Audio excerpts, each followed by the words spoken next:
Today's video is brought to you by Audible. Start listening with a 30-day Audible trial. Choose an audiobook and get Audible originals absolutely free. Visit audible.com/geographics or text geographics to 500 500. More on them in a bit, plus an audiobook recommendation from me.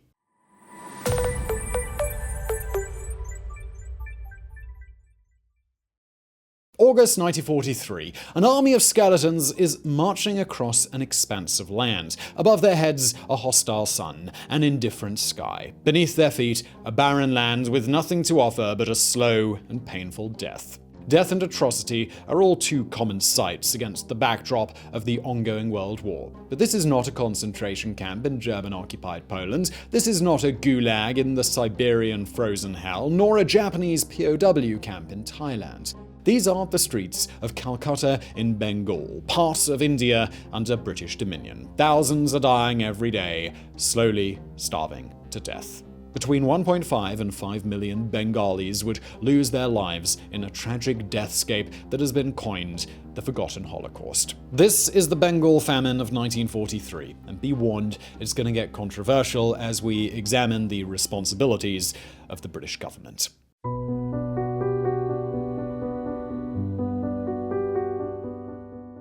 Where and what is Bengal? In 1943, the Indian subcontinent was part of the British Empire under the colonial rule of Viceroy General Archibald Wavell, previously in charge of the North African and Middle Eastern theatres of war. The Bengal region under British dominion corresponds to today's Indian states of West Bengal, Odisha, and Bihar, as well as Bangladesh. The region covered an area of approximately 239,000 square kilometers, roughly the surface of the United Kingdom. The most important and populous city was Calcutta, now Kolkata, with 2.3 million inhabitants. The overall Bengal population numbered at 60 million at the onset of the famine. Technically, a famine is defined as a situation in which there is not enough food for a great number of people, causing illness and death. That's a nice, clean definition, which states very clearly the cause and effect link between the lack of food and mortality. What is not always straightforward is what causes a famine. As we'll see later, this key element is not always easy to determine, and many concurrent factors can overlap. Before 1943, Bengal had already experienced two major famines,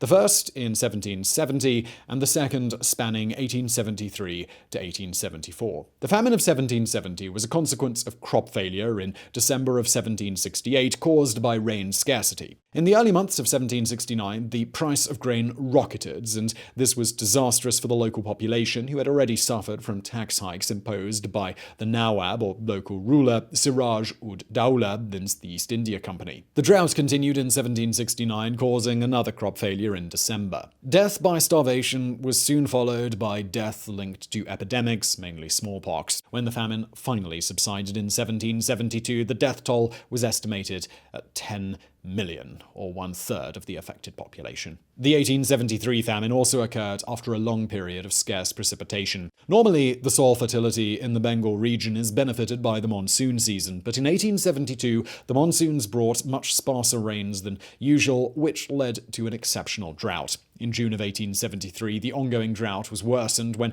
precipitation was 1/4 below normal levels. More than 50% of arable land in Bengal was affected, leading to widespread crop failure. About 21.5 million people depended on those crops for their sustenance. The whole situation was a disaster waiting to happen, but thankfully, few fatalities were reported. The low mortality during the 1873 famine was mainly attributable to food imports from Burma and timely relief aid provided by the British government. But 70 years later, the British government was in no position to help.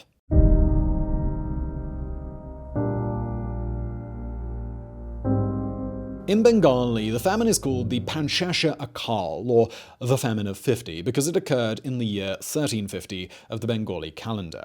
In the West, we call it the Famine of 1943, though the first warning signs actually appeared in 1942. In March of 1942, the Imperial Japanese Army had concluded the occupation of Burma. After losing their one-time possession, British colonial authorities prepared for an incoming invasion of eastern and coastal Bengal. They did so by carrying out a scorched earth policy, seizing and hoarding as much of the food supply as possible. In August, Bengal's chief finance minister, Fazl Haq, warned colonial authorities of a potential famine as a result of these policies. Not only was he ignored, but Bengal Governor John Herbert deposed him. Haq was a Hindu, and his administration was replaced by Muslim League representatives. This led to the perception that Muslim Bengals were more friendly toward colonial authorities. This worsened religious strife in the region during the partition of August 1947, when India and Pakistan became two independent countries. But let's get back to 1942.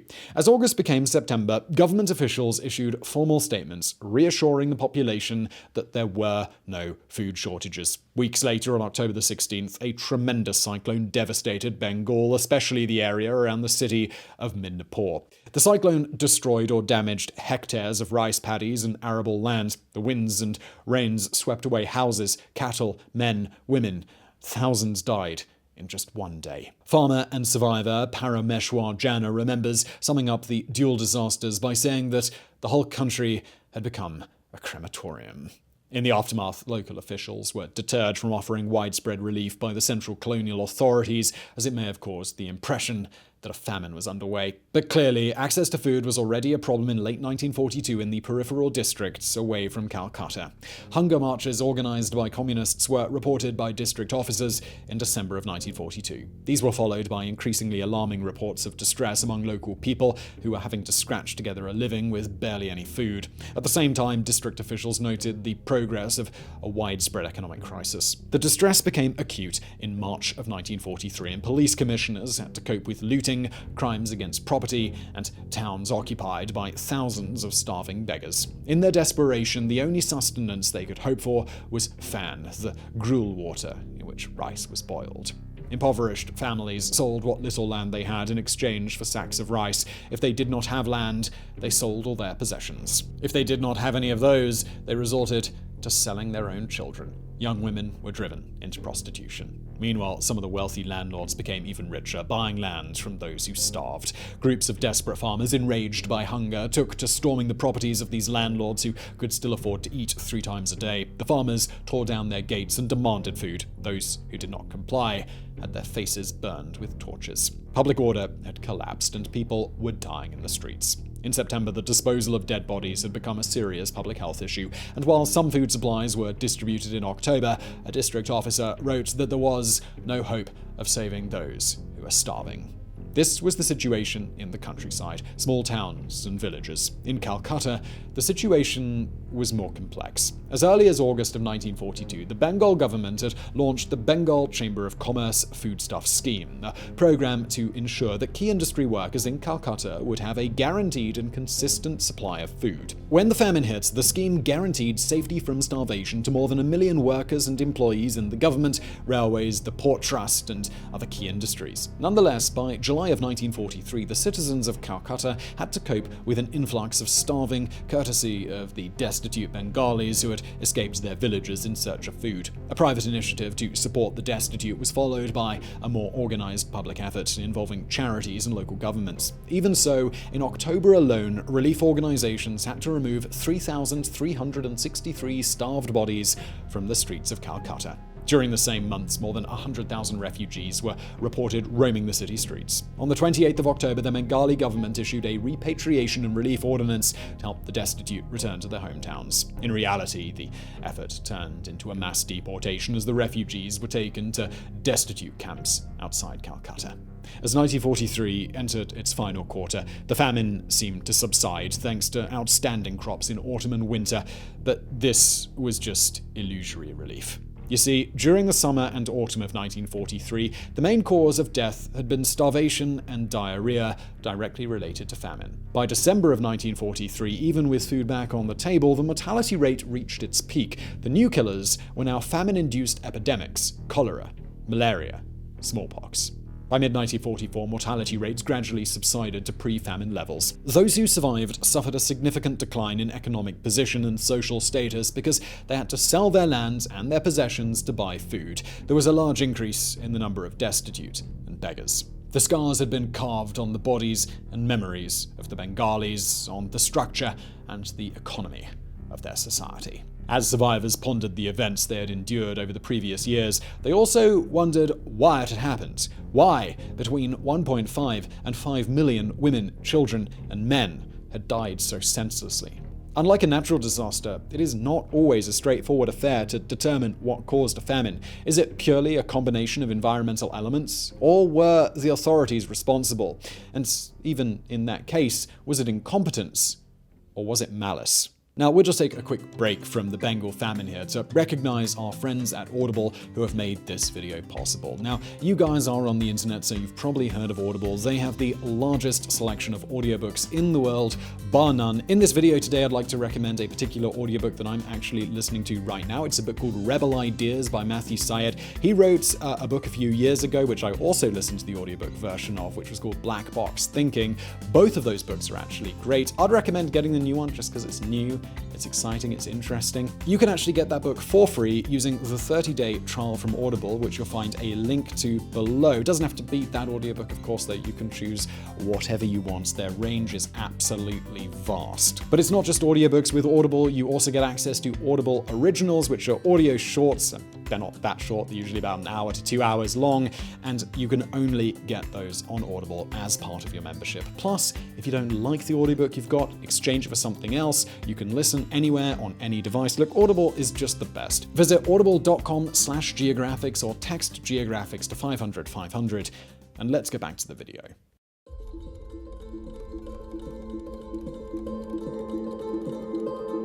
The causes of the Bengal famine have been discussed by several institutions, authors, and researchers, and we're going to review some of the most prominent ones. Contemporary non-official observers reported from the start that this was a man-made famine. Calcutta newspaper The Statesman wrote, "The sickening catastrophe is man-made. The famine constitutes the worst and most reprehensible administrative breakdown in India since the political disorders of 1930 to 31. According to this view, the famine had been caused by the incompetence and gross negligence of the colonial government. Official observers took a different view, formalized by the report of the Famine Inquiry Commission, or FIC. The FIC had initially estimated the death toll to be at about 1.5 million. Later, this number was revised to 3 million as the number of roadside deaths had been severely underestimated. According to the FIC, the rice crops had been impacted by a cyclone in October 1942, followed by torrential rain and fungal disease. Timing of these events was unfortunate as it affected the aman, the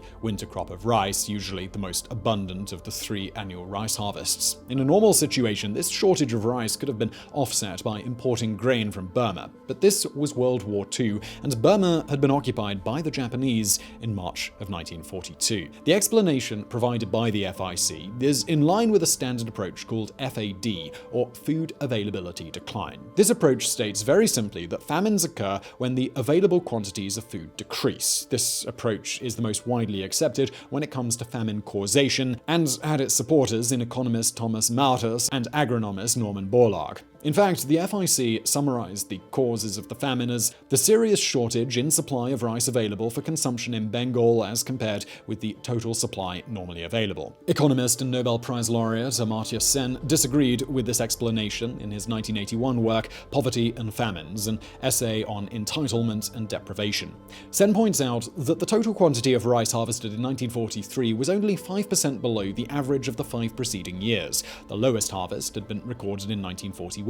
And yet, no famine in that year. Moreover, Bengalis did not sustain themselves on rice alone, and they relied heavily on wheat for their diet as well. Bengal is not a wheat-producing region, but imports of wheat had certainly not declined over the 1941 to 1943 period. Overall, the Bengal government had recorded an availability of 10.9 million tons of rice and wheat in 1942, 9.2 million tons in 1943, in 1941, only 8.3 million, and yet no famine that year. Sen's explanation for the famine is based on his concept of entitlements. Entitlements can be defined as the goods and services that can be acquired by converting one's own assets, resources, or labor power. In the case of food, entitlements can be divided into production-based entitlements, as in you grow your own food, trade-based entitlements, as in you buy your food, own labor entitlements, as in you work in exchange for food, inheritance and transfer entitlements, as in somebody else gives you food. So, to give you you an example, my entitlement is trade-based most of the time because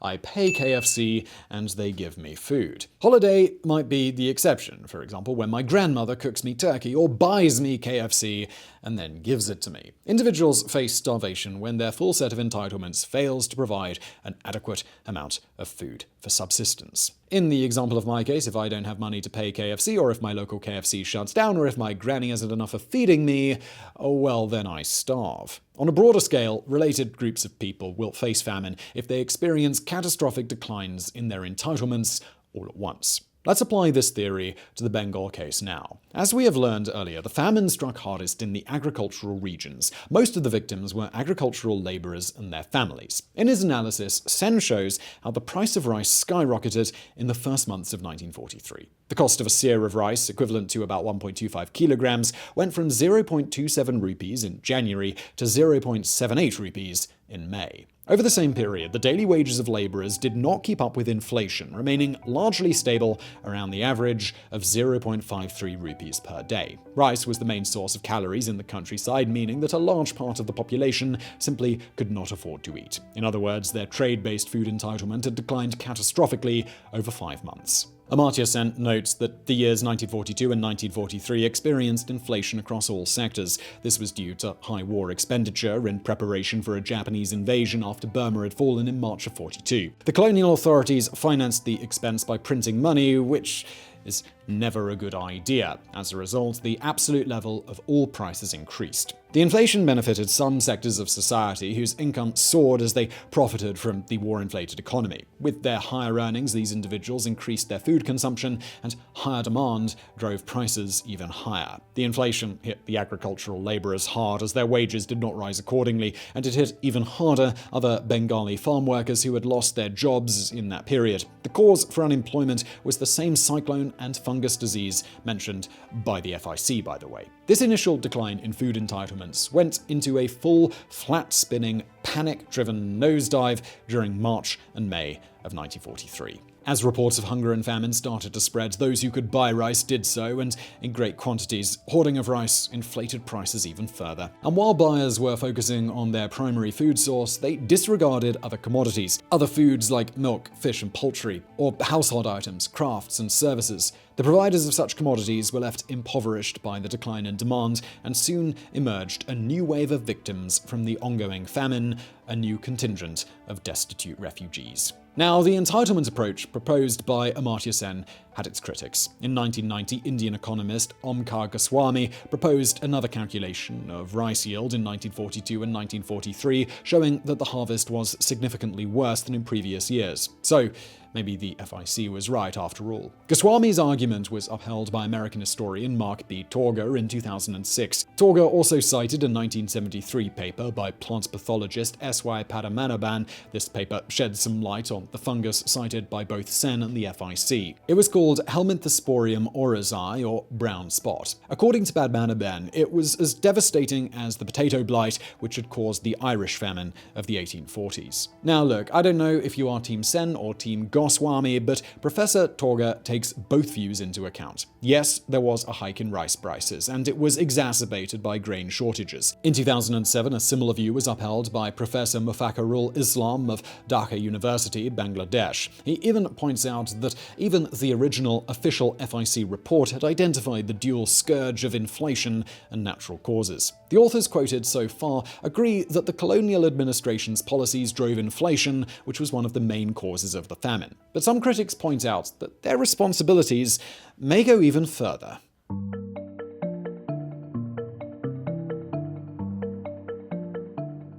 Indian-American journalist Madhusree Mukerjee is one of those critics, highlighting especially the faults of the FIC. In 2014, she wrote that the commission had been created with good intentions by Viceroy General Wavell, but it had been strongly opposed by State Secretary for India, Leopold Amery. Moreover, by analyzing unpublished transcripts of the commission meetings, Mukerjee reached the conclusion that the FIC had downplayed the severity of food shortages, it had acknowledged the relevance of inflation, but had eventually shifted the brunt of responsibility to natural causes. A fine balancing act, in other words.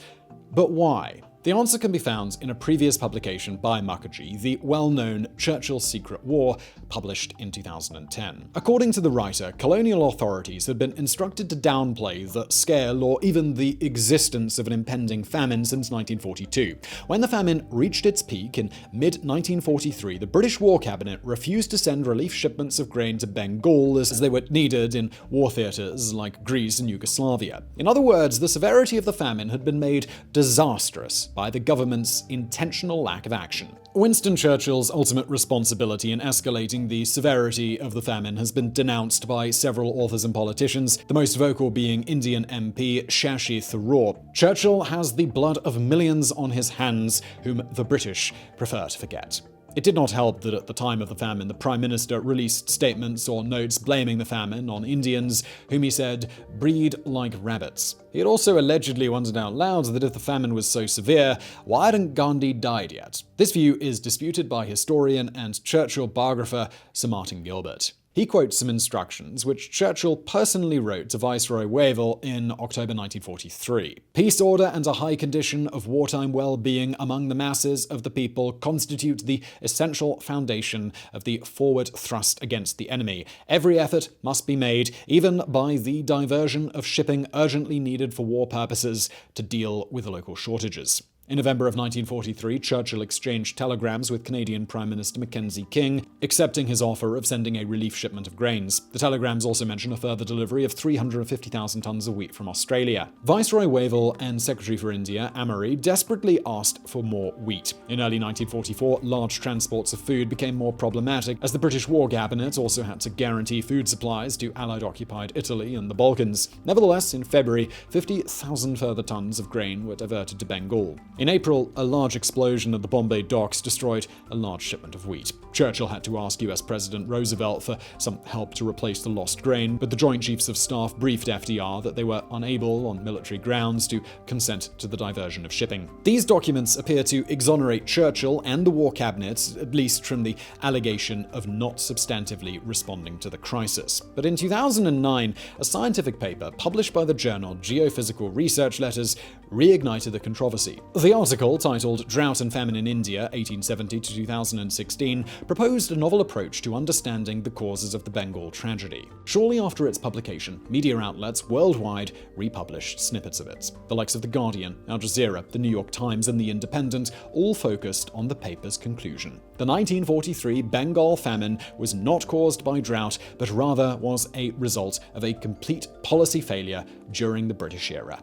The paper, by Vimar Mishra and a joint US-Indian team, takes the approach of analyzing soil moisture. The paper explains how, out of 6 major famines from 1873 to 1943, only the last one was not linked to soil moisture drought. This piece of research seems to shift the balance of responsibility firmly onto the government, as it rules out drought as a main source of crop failure. Mishra and team then proceed to indicate the same policy failures that we've discussed so far. But we should also point out that the 2019 paper does not take into consideration other environmental factors, such as the October cyclone or the brown dot epidemic, factors which have been acknowledged by most authors.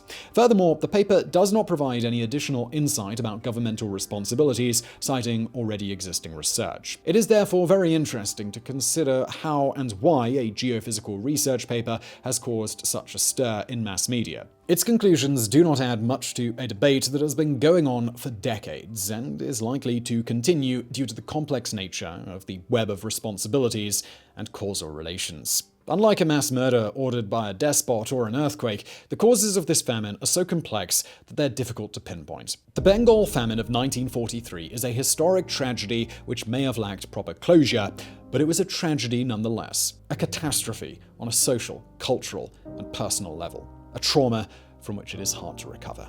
Who was ultimately responsible? I will leave the final verdict to you in the comments, which I'm sure are going to be lively today. From my side, I can only hope that we did our bit to preserve the memory of the Forgotten Holocaust.